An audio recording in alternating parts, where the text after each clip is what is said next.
keeping track of what the CIA and the Defense Department have been doing for a long time as far as using us as guinea pigs for mind control and other types of horrible things they have in mind for us and the rest of the people in the world. What are some of them? Well, it started out basically with the CIA doing experimentations on their own men to discover if they could get rid of agents who were going to quit the department and still had classified information. So they utilized different types of drugs and pain and hypnosis and electric shock to try and get the guys to forget. Then they also did experimentations to using different chemicals to see if you can induce a person to commit a crime or induce him to do that or to do this.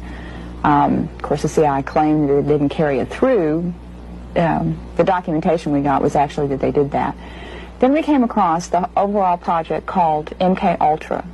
Its earlier code name was Artichoke, and that included 149 sub-projects.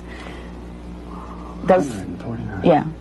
And those sub-projects range from what I just described to open-air testing in the United States, experimentation on prisoners, experimentation on soldiers, experimentation on college students. Would these people know they were being experimented on and gave their approval? No, except for the quote-unquote voluntary Army soldiers. Oh, yeah. And the way the voluntary Army program worked is it started in 1959, and the guys were just told that they would be doing experimentation on new weapons, right? And then they'd get to Fort Detrick, Maryland, where the experimentation was done, and find out that they were going to be doing it on drugs and chemicals. But they were never told what they would be experimented on.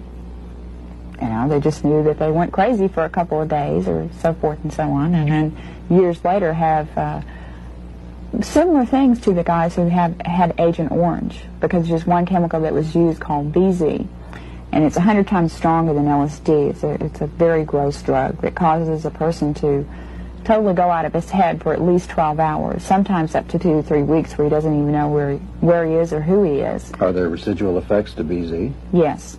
Now, the Army at first said that they'd done testing to